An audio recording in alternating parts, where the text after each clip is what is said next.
Salut les amours de la bière. Aujourd'hui on va aborder une question qui peut paraître simple ou carrément con, mais qui a pourtant son importance. En effet, comment bien se servir une bière? Alors si je dis ça, si je fais une petite vidéo là-dessus, c'est parce que j'en ai encore beaucoup trop qui font ça, ça, et hop là. Et là on fait quoi? On se boit que de la mousse, quel est l'intérêt?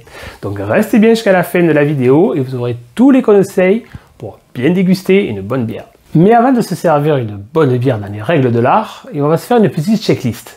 Déjà, la conservation, que ce soit une canette ou une bouteille en verre, il faut les conserver droites, de préférence. Alors, si vous les mettez dans un bac à légumes qui est devenu un bac à bière, comme souvent, pensez à les relever quand même avant pour pas les secouer et que ça explose à la gueule, ça serait un peu con. Après avoir sorti votre bière, sans trop la secouer, c'est quand même un peu mieux, pensez à la notion de température. En effet, pas toutes les bières se boivent à la même température. Alors pour tout ce qui est blonde type Lager, Pils ou les blanches, ça se boit bien frais. Vous pouvez les boire directement à la sortie du frigidaire, pas de souci. Par contre, pour ce qui est des bières plus complexes, genre IPA, Stout ou Imperial Stout, qui se mettent pas trop normalement au frigo, sortez-les un peu avant, le temps de les laisser reposer. Sinon, vous allez quand même perdre beaucoup en arôme et l'intérêt de ces bières justement assez complexes va se perdre. Ce serait dommage. Et pensez également à la forme du verre. Alors, j'ai fait une vidéo là-dessus. Si ça vous intéresse, vous pouvez aller la voir. Mais chaque type de bière, normalement, a son type de verre. Donc, pensez-y et vous aurez une superbe dégustation avec tous ces éléments déjà. Dernière étape de notre checklist. Il faut mouiller le verre avant de servir. Alors c'est mieux, tous les barman le font, vous voyez quand ils le font sur le jet vertical ou quand ils essuient avec le torchon.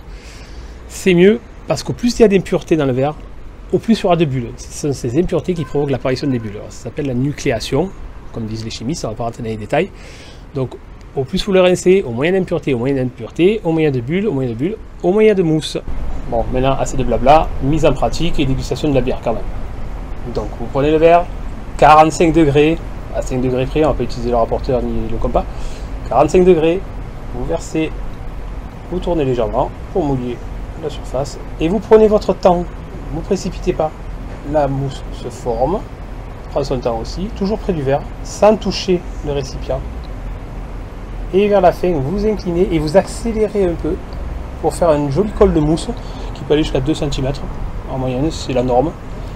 Et vous êtes servi une bière. Beer is my friend. J'espère donc que cette vidéo vous aura aidé à comprendre le sens de ma question, qui n'était pas si bête, et pourquoi cette checklist avant, pour une bonne dégustation. Donc tentez le coup, il y a une petite différence, vous verrez, moi ça me donne l'occasion d'en picoler une autre, pas trop m'excuser pour ça, mais merci. Comme d'hab, si ça vous a plu, commentaire, les pouces bleus, buvez modérément, mais buvez toujours de la bonne. Tchuss.